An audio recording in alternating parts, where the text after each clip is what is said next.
In today's episode of the Data Fours, 4 data privacy updates in 2023.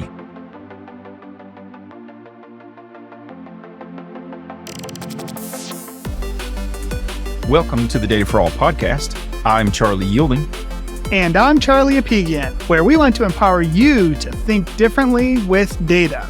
And this is the Data 4 edition, as you know, where we take one topic and list out 4 items specifically to get you thinking in a data actionable way.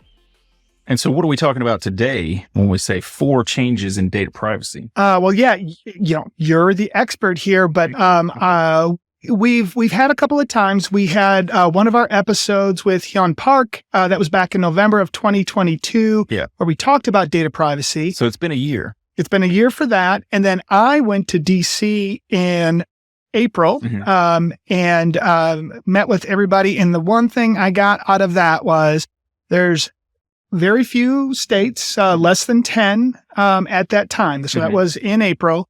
And there, at that point, was no federal data privacy policy on the horizon. It was stuck. Yeah, I think we're still in that same boat. So each state has taken it upon themselves to produce their own data privacy legislation, not. And that's where we are today, right? Yeah, that's where we're at today in 2023. Is nothing on the federal horizon, nothing solid, at least, because I don't know if you keep up with the political landscape, but apparently basketball shorts are discussed more than data privacy on the House and Senate floors. Well, and AI is definitely talked about more, at least through closed door discussions with very wealthy people. Yeah, but this is all tied together in a way where I'm afraid that the federal government's just not going to be up to snuff for a while. Yeah. So, having said that, though, what's changed on the state level since we last talked? Okay, and again, I'm going to throw this number out, and if I'm wrong, I'm wrong. But what I remember back then was there was 9 states that had passed a law. That didn't mean it was into effect. I'm pretty sure California led the way. Is that right? California, the CCPA was the first bit of legislature that was passed in the U.S., and they've actually amended it with the CDPA. I forget exactly what it is, but it's an amendment that closes some loopholes and makes some changes. Can you explain GDPR and then the CCPA, whatever it is now? So GDPR, and so we'll put something up here that shows what that stands for, because I can't remember. Yeah, no problem. It's General Protection Regulatory something or other. I hope I'm right. But Europe passed that because until a few years ago, Europe was kind of broken up in data protection. Like some of Europe was using safe harbor, and then there was Germany. Germany's always had the tightest data security regulations in all of Europe. And so GDPR was just some general legislation that everybody in Europe could get on the same page with, since they're running the European Union these days. So not to be outdone, California, with the tech industry being the way it is, they were proactively working to pass their own legislation as well, which is the CCPA, which is the California Consumer Protection Act or something like that. And what that means is that they afford similar protections to people that reside in the state of California. And so just because CCPA exists doesn't protect me here in Tennessee. That's right. And just because GDPR exists doesn't protect any of us here in the U.S. It does if we have data over in Europe, but not here. And then if I'm in Tennessee and I'm not in California, there's no protection afforded me as a resident of Tennessee. Okay.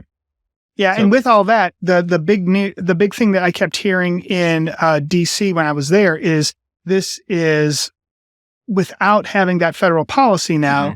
If you're a company and you want to do business in different states, you have to follow their rules. Yeah. And so you could be following 50 different rules once 50 different state policies get enacted. Exactly. And so for the most part, they're coming out of the wash looking very similar. There are differences in exemptions and things like that. Gotcha. And so we won't know until it all shakes out what these 50 different policies look like. I imagine by the time we were to get to 50, then there'll be some federal regulation. Yes, of course. All right, let's get to our list. And it looks like the first one is those policies or states where this has been enacted. Yeah, so I wanted to start it with by saying, so it was 9 and now it's 11. So 2 more states have passed legislation that protects their folks. 4 states are currently active though. And the only one I knew about a year ago was California. Yes. And so as of today, Virginia has data protection enacted, Colorado, Connecticut, and Utah. Okay. So that means a total of 5. So 4 new ones since November 29th of last year. I'm leaving out California because they were already enacted. Yeah. Okay. These are updates. Remember, this isn't updates. 2. This is the update. So looks like all of them. Utah. You've got Utah as December 31st of this year. As of the end of this year. Okay. So December 31st of 2023. Those 4, including and then 5, including California, will have fully enacted data protection for the residents of those states. Okay. And so again, if you're a business that does business in those states, this is something that you're going to have to be mindful of, because most of these require the enactment of certain policies to be able to remove residents of those states' information from their databases, or at least anonymize it. Gotcha. And so they've got to hire a controller that is in charge of taking in those requests and building the processes and stuff like that. And so it's not something to just potentially scoff at. These are watered down, like the ones that are being passed in the U.S. are significantly watered down compared to the GDPR in Europe, but there's still protections in there that you need to be able to adhere to. Yeah. And you hear from a lot of people, most of the states are creating ones that are decent. Like I've heard good things about the one from Virginia when I was in DC, and that one went into effect in January of this year. So there was already like 4 months of that when I was there. So that's so at this point we have technically 4 that are enacted or active, with a 5th one coming at the end of this year, which is Utah. Yeah. Oh, real quick, for those of you out there, if you want me to do a deep dive on each one of these states, just let me know and I can do that. It'll be boring, but informative. Well, this is not boring, because it is really interesting to know if your state, everybody's waiting to find out if it's their state, right? Including ours. And so there has been states that have passed laws, but they're not in place yet, because it's not going to happen until 2024 or later. Yeah. So there are 7 states that have passed it completely. Okay. As you mentioned, Tennessee is one of those. And then we've just got to wait for it to be enacted. And so in 2024, Florida, Oregon, and Montana are going to go into effect. Okay. In 2025, we've got Iowa, Texas, and Tennessee, which is finally. So, a year and a half from now, we'll have 2 years from now, we'll have data protection. Yeah, just under. Yep. And then in 2026, Indiana is going to come into the fold. Wow. And so that'll make 11 total states, or just over a 5th of our nation, that has data protection for their residents. And so you got to think about everybody that hasn't would probably be after those, or they're really going to speed it up, which this thing called AI might speed it up for states. That is absolutely true, because you mentioned you went to DC in April to talk about data privacy and all that kind of stuff. And that was before any major conversations around AI were being had. Yeah. And so the fact that AI is built on data, and not just general data, but our personal information in some cases too. Yep. It's pretty staggering to think about, from like, if I want to exercise my rights, like what can I do? And to find out that I live in a state where I can't do anything, which is the way it is right now in Tennessee. Yep. It hurts. Gotcha. All right. Are there any, go to number 3 now? Well, so the third thing I want to talk about are the states that have active legislation that have not been passed. Then have not been passed. Okay, and so those there's 4 of them, and so that's Massachusetts, New Jersey, North Carolina, and Pennsylvania. Okay, so all 4 of those states have legislation in one shape or form going through the House or the Senate. Nothing's signed or completed at this point. And then there's about 20 states that have tried to bring up data protection. And it's just died somewhere in the process, or currently inactive, I think is the way that they call it. Yeah, I'm looking at this like, if you call the southern states, you got Florida and Tennessee that have something. Surprisingly, Ohio and Michigan, where you're very industrialized, nothing at this point. That's a good call out. Yeah. And then what else? Let's see. Of course, we don't have California on our list because they were already one of that. So technically it's 12 that have 12. that have laws that have been passed. And not surprising, like a Virginia, a Colorado, and a Connecticut usually are more on the progressive side of legislative type things. So yeah, that gets us through where it's enacted, where it's been passed, and where it's being talked about. Now, I know at the federal level, it's also being talked about. It's, and there's been, bills and it just have not gotten close to being passed at this point. Yeah, there definitely have been attempts, but on the federal level, but what California is saying is like, you've at least got to do this. Otherwise, we're still going to continue to have our own data privacy laws that like trump yours. And so they're bringing their opinion, and then other states who, refuse to talk about data bring their opinion, and gotcha. All right. So that gives us through the legislative or policy side. What's your number 4 for the data fours here for updates? So I'm making a hard left at number 4. Okay. Because I've recently come across some stuff on the internet that I find to be dubious and or questionable. Oh. And so as we talked about before, as of this moment, there are only 4 states that have passed, and at the end of the year, there'll be 5 data protection acts in their state. And so I've been seeing companies that are trying to act as middlemen between you and the controllers that we just talked about earlier that need to be hired to remove data or anonymize data. But the problem is that in these advertisements that I'm seeing, they're starting to get into my streams. And so streamers are running commercials for them in their YouTube videos as like a paid promotional video instead of just getting money from AdSense and whatnot. Okay. So I had to say that because I don't get commercials normally. And so it was surprising to me that I started getting these types of commercials. And what they're saying is that we'll, subscribe to our service and we will get you removed from anything on the internet anywhere. Okay. Do you see a problem with that? A huge problem. Okay. First of all, it's not going to happen. Right. Because you don't know where your data lives in certain places, proprietary type stuff.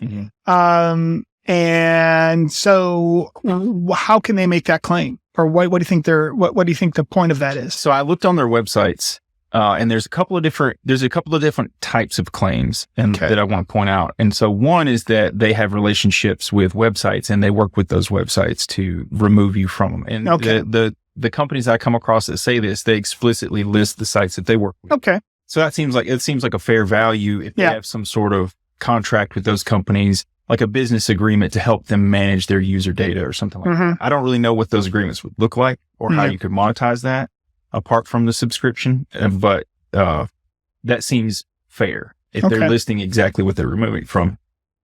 The ones that concern me more are the ones that are saying every company has to remove your data upon request and then use us to communicate with them. And so that's literally what they're telling people is that pay us a subscription and we will get the companies to do exactly what they have to do. And what they have to do in Tennessee is nothing. Yeah, what they have to do in Tennessee is nothing. As a matter of fact, the only if you live in Virginia or if you live in Colorado, Connecticut, or California, then that matters some. But then what they're not saying either is that there's a caveat to all of that as well is in the exemptions. And so there's so many businesses in each state that are exempt from the policies that are the data protection that you can't use absolute terms. Gotcha. And telling somebody you can get rid of all of their data is not only misleading, it's absolutely being untruthful. Yeah. It's just a lie. Yeah. But I watched it multiple times, look for that asterisk or have that little claim at the end. It's just like, we adhere to data protection acts, enacted by each state or however I don't even know how you'd say that in a marketing lingo, but it feels like a scammy product. And there are real things out there too. Like there's Google has a section called results about you where you can kind of remove yourself from Google searches if you want to. And that's fair if you don't want to be popping up for stuff that you don't want to be popping up for. Especially like you have the name of somebody else and you don't want to be associated with them. We had that with one of our guests, Jen Duck had that situation. I didn't even think about that. But that makes sense. And in that anonymizing yourself on the internet concept exists, but not in the way that these new companies are saying. So for all the listeners out there, and this is for you guys, if a company's telling you that they can get you off the internet or remove you from your information from any website completely with no questions asked, they're probably not being truthful. Yeah. And you know what? I love that you added that as number 4. I hope we do more of that. Give people warnings of scams that are out there, especially as AI becomes so much more enveloped in what we're doing. What should people be looking for in the good parts? And then also, where are the scams? I think that's really, really helpful. Data privacy is obviously something that is going to be continually evolving. I wonder if we go straight from, we're never going to have a federal policy on data privacy, but we get something on AI that has a subset on privacy. Oh, yeah. And I think that's where we're going to end up going. I can't imagine. We're going to need something in the artificial intelligence space. We just, and if we don't, I don't know.